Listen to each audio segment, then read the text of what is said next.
में शूरवीर वो टूट पड़ा, ओ माटी में वाडारी। इस म्यूजियम के संस्थापक श्रीमान मोहन जी श्रीमाली है। 18 जून 1576 ईस्वी को हल्दी घाटी का घमासान युद्ध हुआ था। ये युद्ध केवल एक दिन का था, जो मेवाड़ के राजा महाराणा प्रताप एवं मुगल अकबर की सेना के मध्य हुआ था। महाराणा प्रताप का जन्म पाली जिले के अखेराज सोनगरा की पुत्री एवं महाराणा उदय सिंह की महारानी जयवंत कंवर की कोख से विक्रम संवत 1597 में अर्थात 9 मई 1540 को चित्तौड़गढ़ में हुआ। बाल्यकाल चित्तौड़गढ़ में गुजरा। सन 1567 में अकबर ने जब चित्तौड़गढ़ पर आक्रमण किया तो मेवाड़ के प्रमुख सरदारों और सेना नायकों के आग्रह पर महाराणा उदय सिंह ने चित्तौड़गढ़ छोड़ दिया। अपने देश, कुल, गौरव और मातृभूमि की मर्यादा के लिए प्राण न्योछावर करने वाले योद्धाओं और ललनाओं से प्रताप ने न केवल सीख ली, बल्कि ये घटना उनके जीवन का आधार बन गई। फरवरी 1572 को महाराणा उदय सिंह का देहांत हुआ।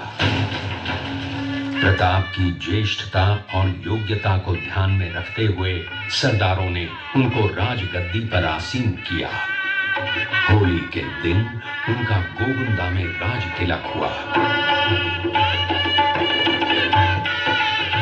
उस समय तक लगभग सभी राजाओं ने अकबर की अधीनता स्वीकार कर ली थी। एकमात्र महाराणा प्रताप ने अपना मस्तक अकबर के आगे नहीं झुकाया। प्रताप मुगलों से लोहा लेने की तैयारी में जी जान से जुट गए। 18 जून 1576 की सुबह हल्दी घाटी और खमनोर के मध्य एक मैदान में ऐतिहासिक युद्ध हुआ।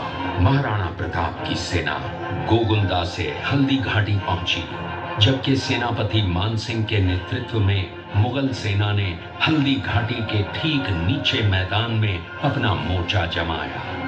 मुगल सेना के हरावल दस्ते द्वारा घाटी में घुसपैठ करने के प्रयास की प्रतिक्रिया स्वरूप महाराणा प्रताप की सेना मुगलों पर टूट पड़ी।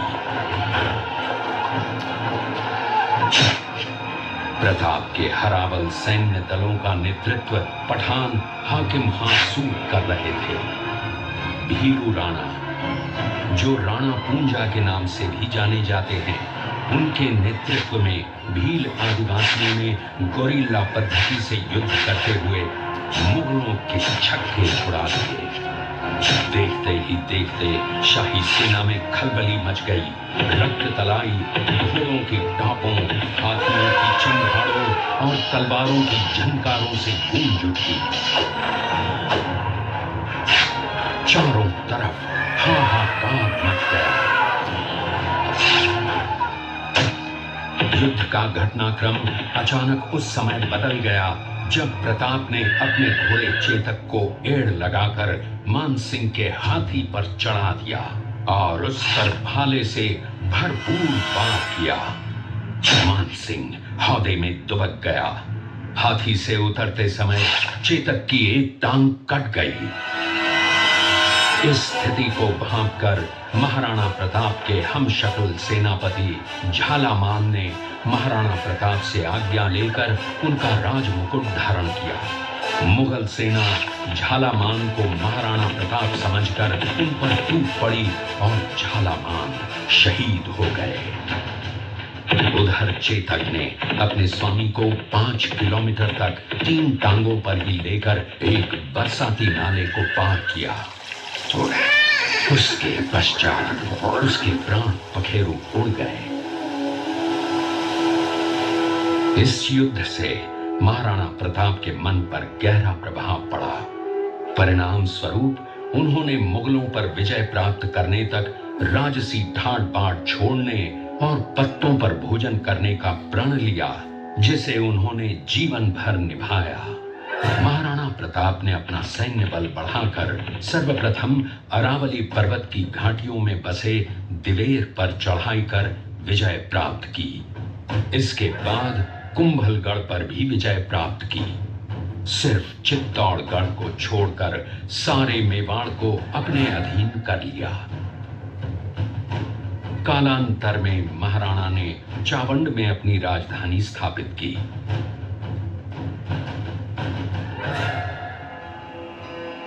19 जनवरी 1597 को राणा प्रताप ने मात्र 57 वर्ष की आयु में इस संसार से प्रयाण किया।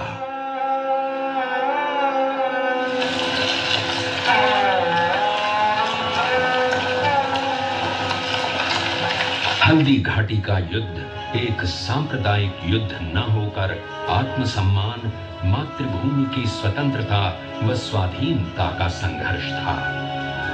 इसका प्रमाण ये है कि जहां पर अकबर की सेना के सेनापति जयपुर के राजा मानसिंह थे, वहीं पर महाराणा प्रताप की सेना के सेनापति काबुल के हाकिम खां सूर थे। महाराणा प्रताप स्वतंत्रता की वेदी पर एक ऐसा अंगारा था जो आत्मसम्मान व देश गौरव के लिए दिन रात जलता रहा, धधकता रहा और अंत में बुझकर भी उसने देश में ऐसा लौह भर दिया जिसकी प्रखर किरणों ने भारत माता को गुलामी की जंजीरों से मुक्त कराने के लिए सदा प्रेरित किया।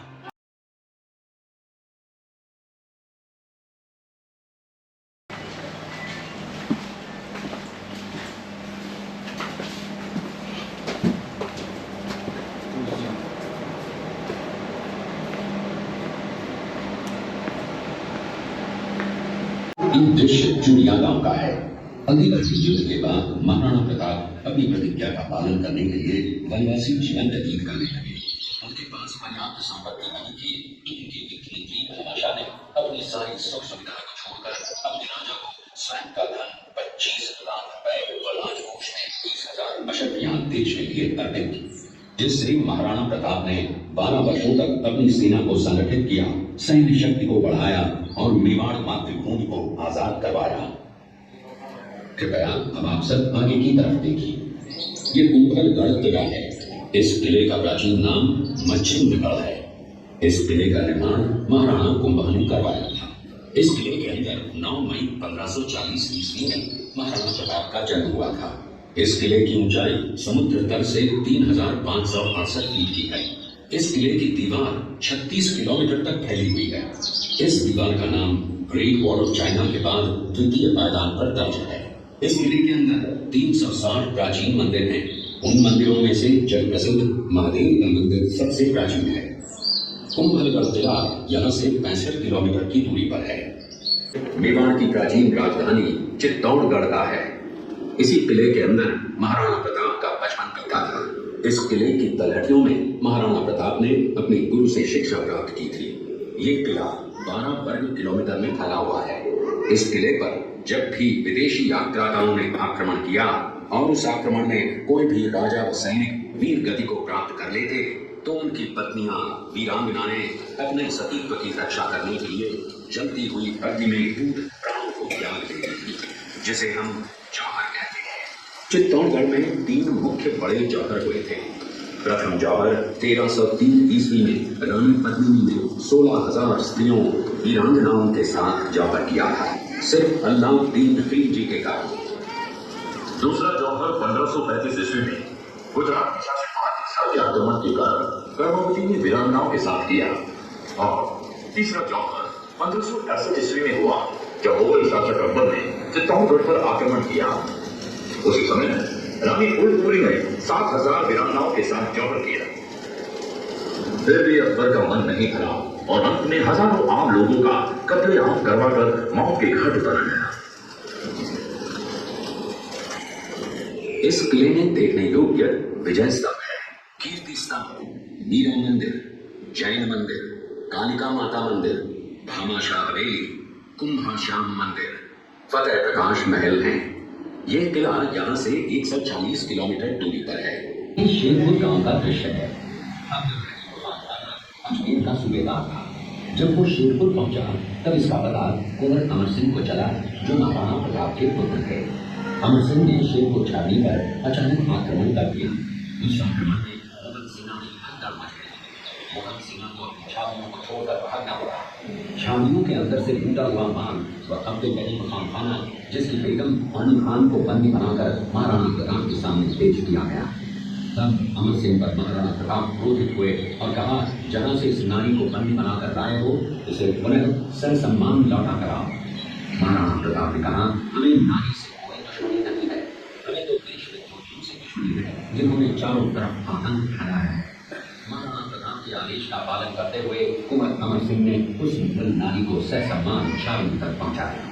इस दौरान महाराणा प्रताप ने अपने क्षत्रिय राजपूत धर्म का पालन किया और पराई स्त्रियों को मां, बेटी और बहन का दर्जा दिया। अपने पुत्र का बलिदान देकर राजवंश की रक्षा की थी। उस मां का नाम पन्ना भाई था। पन्ना भाई जाति से गुर्जर थी। वो एक राजकुमार की धाई मां थी। दूसरी तरफ हाथ में तलवार लिए खड़ा ये बनवीर सिंह एक दासी पुत्र है।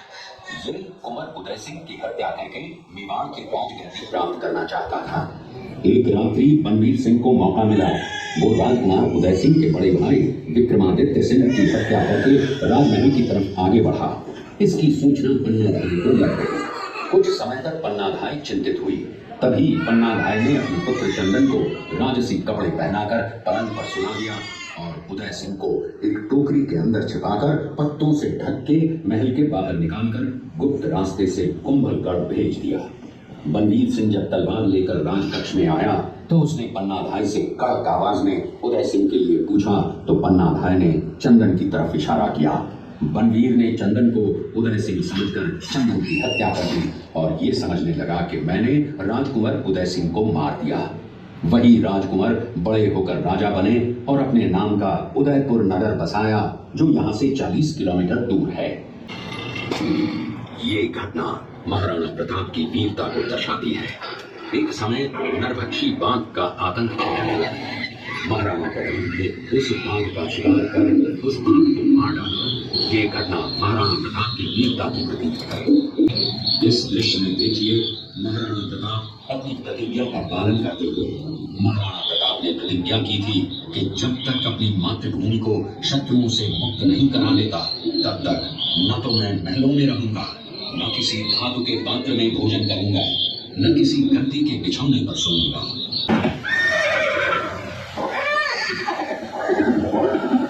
ये दृश्य महाराणा प्रताप और सुविख्यात स्वामी भक्त घोड़े चोटक के अंतिम मिलन का है।